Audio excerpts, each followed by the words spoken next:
বল হইলো এক বল 600 টাকা। এক বল 600 টাকা। এক বল 600 টাকা।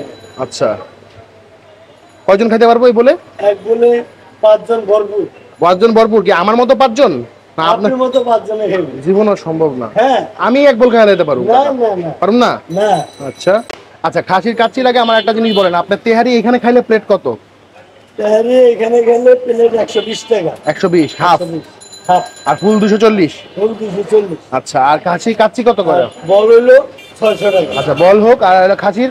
এই খাসির কাচ্চি এই 2 পিস গোশ দিয়া হলো 220 টাকা। 2 পিস গোশ দিয়ে 220 টাকা। এই সাইজের পিস? হ্যাঁ, এই সাইজের। আচ্ছা, এটা ফুল প্লেট? এটা হাফ। এটা হাফ? হাফ। ও আচ্ছা, ফুল কত তাইলে?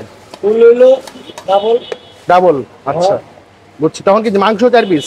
মাংস 4 পিস। আলু 2 পিস? আলু 2 পিস। ঠিক আছে। আর এখানে হলো 2 পিস মাংস, 2 পিস আলু। আচ্ছা, এটা মুরগির রোস্ট? মুরগির রোস্ট মানে প্লেন পোলাও দিয়া? প্লেন পুরো দিয়া। হ্যাঁ।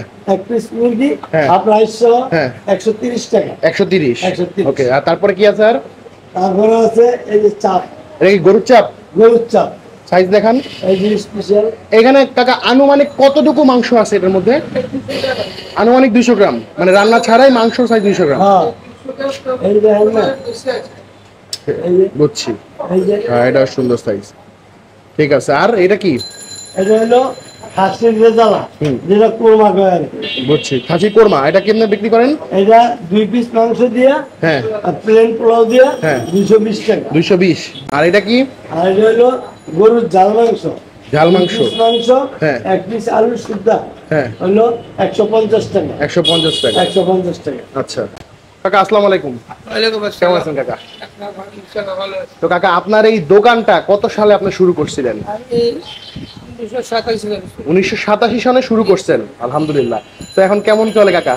ইনশাআল্লাহ আলহামদুলিল্লাহ অনেক ভালো। আমি কিন্তু আপনাদের এই দোকানের অনেক ইতিহাস কিন্তু আরো জানি, কারণ এখানে কিন্তু নাটকের শর্টকাট হয়েছে। হ্যাঁ, তারপরে আরো কয়েকটা নাটকের আমি শুনছি যেটা এখানে হয়েছে। তো কাকা, আপনার এটা লোকেশনটা এক্স্যাক্টলি কোন জায়গায় একটু বলেন আমারে। এই আপনি নবাবগঞ্জ বাজার। নবাবগঞ্জ বাজার? নবাবগঞ্জ। আচ্ছা। নবাবগঞ্জ বাজার। বাজারে আসে যদি বলে তাজ বিরিয়ানি, তাইলে দেখা দিবে যে কেউ। ঠিক আছে কাকা, তো খেয়ে দেখি আপনাদের খাবার আছে কেমন লাগে। ঠিক আছে। এখন 1987 সালে প্রতিষ্ঠিত তাজ বিরিয়ানিতে আসছি খাইতে, কারণ ওনাদের এই চাপ পোলাও এটা আমি কয়েক জায়গায় শুনেই এখানে আসা, 1 নাম্বার। আর আরেকটা নেওয়া হয়েছে হচ্ছে আমার এই তেহারি। তো আমি একটু দামগুলা বলে দেই, তাহলে খাওয়ার সময় ঝামেলা হবে না। আপনার এই প্লেন পোলাওর সাথে এই চাপ দিবে, গরুর চাপ। এটা আপনার অ্যারাউন্ড বলতেছে 200 গ্রামের মতো মিট হবে, গরম অনেক। ঠিক আছে, এটার দাম পড়বে 200 টাকা। আর এইটার দাম পড়বে হচ্ছে কি আপনার 120 টাকা। এটা হাফ। ক্যামেরা দেখে বা কিছু দেখে ওনারা কিছু বেশি দেয় নাই, ওনাদের নর্মাল যে কোয়ান্টিটি সেটাই দেওয়া হয়েছে। কাবাবের দামটা বলে দিই, কাবাব আমি খাবো না, বাট 40 টাকা পিস। তো এখন আমরা শুরু করি আসলে। মাংসটা তো ভালোই মনে হইতেছে। প্রচুর গরম, প্রচুর গরম মাংসটা। ও আচ্ছা, এইটা যেটা বুঝতেছি আমি এখান থেকে দেখে, এটা হচ্ছে যে কাঁচা মরিচের বাটা আছে না, কাঁচা মরিচ দিয়ে করা, বুঝছেন? কাঁচা মরিচ বাটাটা ইউজ করছে এখানে, যেটা দেখে মনে হচ্ছে অনেক গরম। ডিফিকাল্ট টু ইট। ওফ, বিসমিল্লাহির রহমানির রহিম।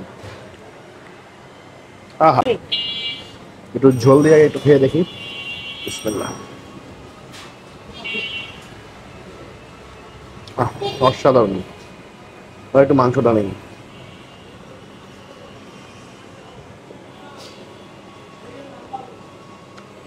মাংসটা ফ্রেশ, 100% ফ্রেশ। কারণ ফ্রেশ মাংস যখন আমরা খাই বোঝা যায়, যেহেতু এটা কাঁচামরিচ বাটা দিয়ে করা, সেই ক্ষেত্রে ঝালের পরিমাণ হালকা পাবেন। ওরকম ঝাল না যে বাচ্চারা আবার খেতে পারবে না।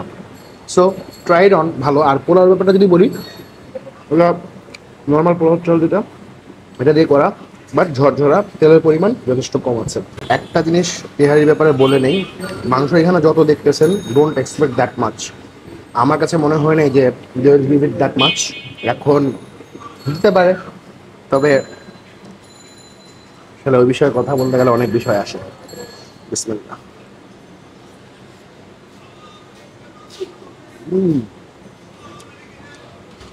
আমার একটা ভুল হয়েছে, আমার ফার্স্টে তেহারি খাওয়া ছিল, তেহারিটা অস্থির জোস, বাট একটু লবণ কম লাগছে আমার কাছে। সালাদে যেহেতু লবণ আছে, সো অ্যাডজাস্টেবল। লেবু টেবু দিয়ে খেলে এটাও ভালো লাগতে পারে। এটা কি সরষা তেলের? না, তা তো বলে সরষের নাই তেলের না। না। আর ওনারা বলছে যে মিটটা ওনারা এখান থেকে এখান থেকে সংগ্রহ করে, মানে এখান থেকে কিনে, বাজার থেকে গরুর মাংস কিনে আনে। কেমন স্বাদ কেমন? মশলা ভালো, বাট মানে ওই তেহারির একটা ফ্লেভার থাকে, ওই ফ্লেভারটা কম। According to my taste bud, তেহারির ফ্লেভারটা ইম্পর্টেন্ট আমার কাছে, এমনি সেটাই খারাপ না। তো যাই হোক, আমি এখন খাবারগুলো শেষ করি বুবু আর আমি মিলে। তো এখানে খাওয়ার পরে আরেকটা ভিডিও করতে যাব। তো দেখা হবে নেক্সট কোনো ভিডিওতে। সবাই ভালো থাকবেন, সুস্থ থাকবেন, আমার জন্য অবশ্যই দোয়া করবেন। আসসালামু আলাইকুম সবাইকে।